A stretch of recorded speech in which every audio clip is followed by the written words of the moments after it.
Bagaimana kalau sekolah ini runtuh sebelum bel istirahat berbunyi? Kalimat itu keluar dari mulut Abu Nawas tua. Gemuk, perutnya mendahului langkahnya, sorban lusuh menempel di kepala, dan brewok putih tebal di pipinya saat air menetes deras dari atap kelas. Hujan di luar semakin ganas, seolah ingin meruntuhkan dunia. Di dalam kelas, atap yang sudah lapuk bocor seperti saringan raksasa. Murid-murid kecil itu gemetar. Bukan karena dingin, tapi karena ketakutan yang merayap di tulang mereka. Mereka memandang Abu Nawas yang berdiri tegak di tengah kelas. Tubuh besarnya basah kuyup, sementara papan tulis di belakangnya sudah miring, nyaris roboh.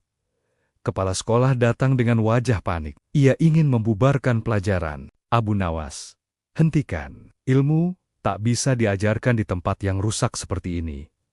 Teriaknya dari ambang pintu. Abu Nawas hanya menoleh dan tertawa pendek. Tawa yang aneh di tengah situasi genting. Ia lalu menatap murid-muridnya dengan sorot mata yang teduh. Anak-anak, taruh kitab kalian di atas kepala, perintahnya. Anak-anak itu bingung, tapi mereka menurut. Bukan untuk melindungi buku dari air hujan, tapi untuk merasakan sesuatu yang lain. Rasakan beratnya, ucap Abu Nawas pelan. Suaranya terdengar jelas di antara deru hujan. Ilmu itu berat. Kalau hanya karena atap bocor saja kalian lari, bagaimana nanti kalau hidup kalian yang bocor? Kalau ujian dari Tuhan datang silih berganti, air menetes di ujung janggut putihnya. Matanya menatap tajam satu persatu muridnya. Seluruh kelas hening.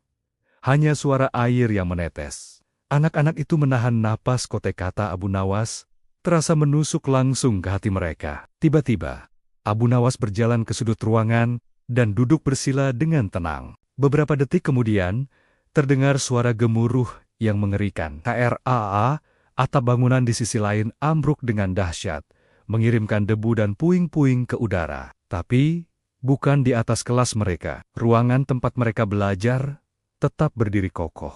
Ternyata, Abu Nawas sudah tahu bangunan itu akan roboh. Ia sengaja memilih satu-satunya ruangan yang paling aman untuk mengajar. Pelajaran hari itu bukanlah tentang huruf dan angka. Pelajaran hari itu adalah tentang keberanian, tentang bagaimana bertahan di tengah ketakutan, dan percaya bahwa selalu ada tempat aman di tengah badai sekalipun.